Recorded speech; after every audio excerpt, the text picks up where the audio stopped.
What is going on, everyone? Welcome into Big Time Football Talk. So I wanted to get to my top 6 wide receivers for the 2022 NFL Draft. I think this is another great group, maybe not as good as last year, but there's a lot of talented guys, especially at the top end. They're getting a lot of buzz already this offseason. You know how that is. There's some guys that, put up such a tremendous sophomore, junior years. They're looking to carry it on over to, a big junior and senior season. A few guys I'm going to mention on this list. One of them particularly chose to come back for his senior year. It could be, pay off big like Devontae Smith did. And then another guy has dealt with some injuries and chose to come back.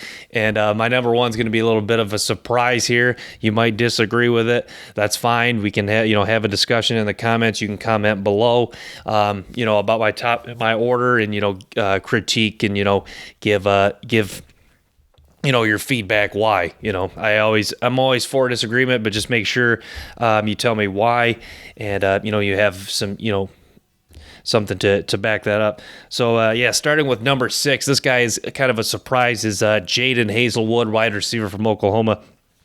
And Haselwood, if you want to go back to high school, he was very highly touted back then, a 5-star prospect. And what sticks out to Haselwood is his size at 6'2", 207, can make guys miss. He's got good body control. You saw he made some good sideline catches, and I like his footwork. You can tell he's put in a lot of hours to really get that footwork refined and be able to get off of press coverage.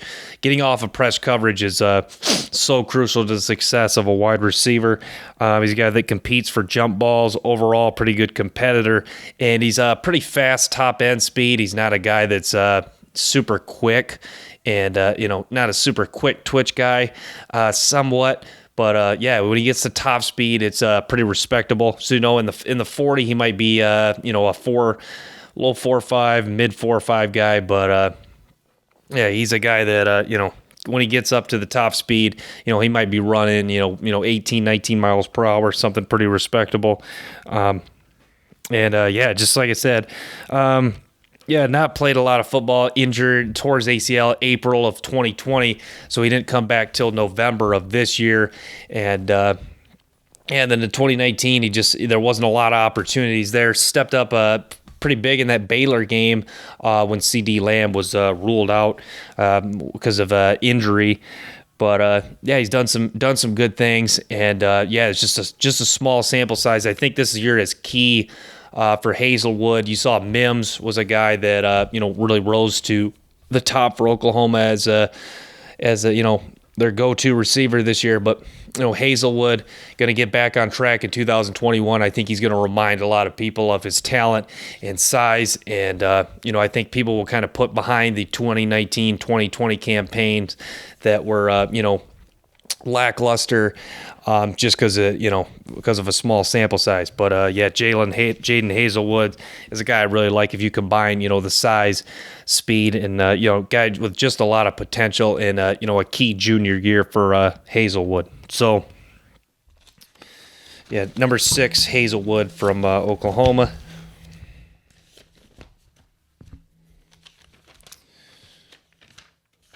Get you to my number 5 guy here. I'm just going through my notes. Number 5, I have George Pickens from Georgia, and George Pickens is like Haselwood, he was a super highly touted guy, and also good size at 6'3". He's a good athlete, body control, gets off of press coverage well, good footwork. He's a natural good hands catcher of the football. And has shined in some big games against Baylor in the bowl game, Cincinnati this year in the Sugar Bowl, and he draws a lot of pass interference. He's a pretty good blocker, and just can make some of the circus catches. But the problem with Pickens, I'd like to see him be more consistent, winning the jump balls, the 50-50 balls, and yeah, it could be a little bit more physical. And just recently, a couple months ago, tore his ACL. So who knows? He could miss all of this year in 2021. And he mostly played on the outside this year and last year for Georgia, and then threw a punch in the Georgia Tech game, which caused him to be suspended for the first half of the LSU game in the SEC championship. And then this year with the water bottle incident, I forget who that was against, where he was pouring water on a guy that came over to the sideline. But George Pickens, just a great athlete. He's a guy that when you look at him, he looks like an NFL ready wide receiver with the size and speed, and the quick twitch and ability to get open. Just needs to be more consistent. You see some games like the Baylor game, the bowl game. He has a monster game, and you're like, that's a surefire, number one pick wide receiver in the draft. And then he has another game where it's just, a little bit disappointing, where he has only one or two catches for maybe 20, 30 yards. But Pickens he's a good football player, and you hopefully he gets back and plays some games, and can add to his resume this year and get some more big plays on film, and kind of be more consistent overall in his play. But George Pickens comes in at number 5. Some people likely have him higher on this list just because of his potential and because of his high points. But to me, just the consistency thing needs to be better, and he needs to be more competitive and win the jump balls more. That was kind of what did it for me weakness wise. But a guy with just a lot of potential, and I really like George Pickens a lot. So get to my number 4 guy, going through my notes. Number 4, I had Garrett Wilson from Ohio State. And Garrett Wilson, another guy that people would likely have higher, and I was higher on Garrett Wilson, but he doesn't have the best size of only about 6 foot, maybe 190, 200. But Garrett Wilson, he's a competitor. He's a good route runner. Does a lot of things well. I just don't think, as far as, I don't know if he has all the tools and the skill set to become an elite receiver in the NFL. That's kind of what I'm grading on. I'm grading on based on how well they can do in the National Football League. I think Garrett Wilson could be a solid wide receiver in the NFL that, likely will just primarily play in the slot, similar to like Amon-Ra St. Brown this year. St. Brown's a really good football player and has a really good skill set, fit well for the slot, but not necessarily for the outside. But Garrett Wilson, who I've talked a lot about on this channel, he just is just a guy you love having on your football team. Is a guy that's just is going to put up stats and get open, and he was him and the next guy I'm going to mention have been crucial to the wide receiving core at Ohio State the last couple of seasons. Garrett Wilson was another highly touted guy out of high school, coming out of Texas, and he had a monster campaign back in the day. But Garrett Wilson, well, we'll see what he can do this year. If he has another, monster season, maybe I can move him higher on this list, but I think I kind of have him penciled in, this range as far as I think he's definitely a top 5 player. I just, the next couple guys I have on this list, I think are exceptional talents, and I think that their skill set along with their size and, their size and their stature, translate better to the National Football League and could be better, overall players potentially. So, the next guy is Garrett Wilson's teammate Chris Olave, comes in at number 3. Chris Olave, Mr. Smooth, that's where he gets the nickname. He's just a very smooth route runner, and is good at making guys miss after the catch. He was Fields' go-to target the last couple years, and just is super consistent. Unlike George Pickens and Haselwood, he's been consistent. It seems like every game, Chris Olave gets his. He gets it, at least 3-4 catches, has a touchdown, and he's made some big plays. Not just underneath, but can get vertical and burn some people. He can do the work with the end arounds and all that. So Chris Olave with the route running, pretty smooth. has the ability to make people miss. Not elite speed, but he's got good speed. And and with it, he can play a little bit on the outside, and he can get off, press coverage, and he's got pretty good footwork. So with that being said, Chris Olave, I think, is, going to be consistently right in the top 3 for most people. I think some people could have him at number 1. I can't really, dispute that too much. But I just think, these next two guys are, by far a lot more, have a higher ceiling than Olave, even though I like Olave a lot, obviously, putting him at number 3. So number 2, and this guy has it, this guy could be number 1 easily for me, Treylon Burks, Arkansas. Treylon Burks at 6'3", has just, tremendous size, and he's a very fluid athlete. He's a guy that accelerates well, makes people miss after the catch. Really had a breakout year this year. In his body control is exceptional.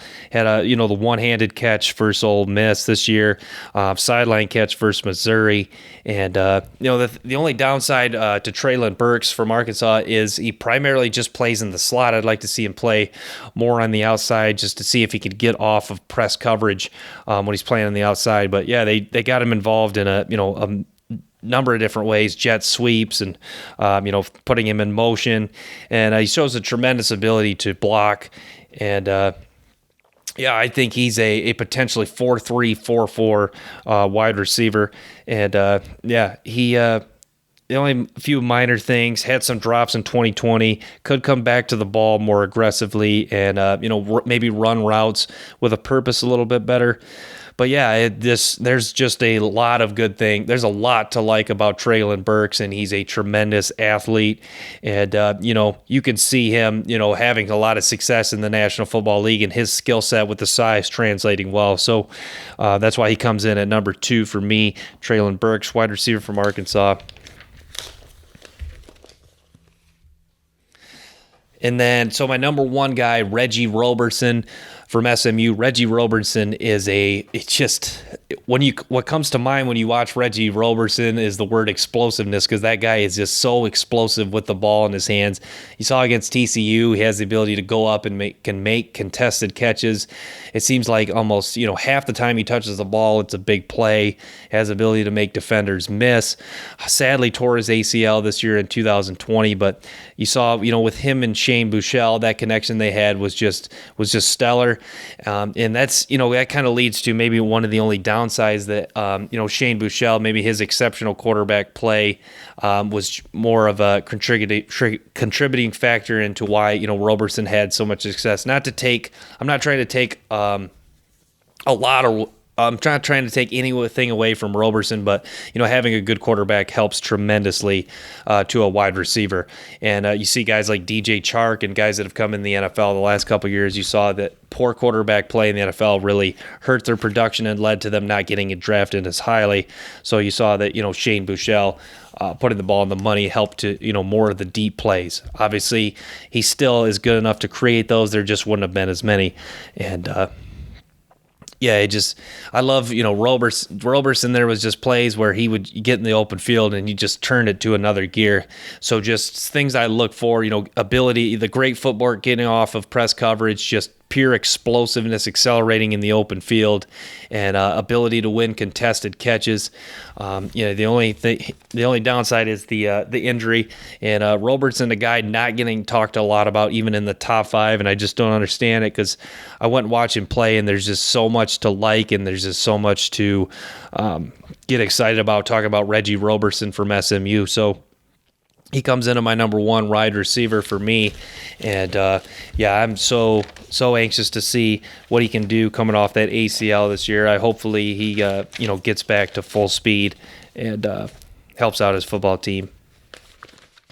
But I'll touch on a few honorable mention guys here. Justin Ross was left off this list. I think that's a guy that people will give me some crap for not having him on, but Justin Ross, I just wish he played more physical, and he's got good speed. I don't think he's got elite speed, and he's okay at contested catches. he made some plays early on in his career against Alabama, notably in that national championship game. I think that buzz has kind of, carried him on, and then obviously didn't play this year. He's had something like a heart condition or some issue. So Justin Ross, Romeo Doubs from Nevada, he's another guy to watch. He's a very good player, has benefited from Carson Strong, a tremendous quarterback throwing him the ball. David Bell from Purdue is a very competitive guy that I like watching his tape. And excited to see what he can do next year. Ty Freifogel from Indiana has done a lot of good things from Indiana, really helped that offense take off and, finish second in the Big Ten. So, Ross, Justin Ross, Romeo Doubs, David Bell, and Ty Freifogel, other names to keep in mind as we continue this process heading closer to, next season and, the draft process in February, March and April. So, guys, thanks for tuning in to this episode of Big Time Football Talk. Make sure to stay tuned for more clips and episodes from the show. Till next time, peace.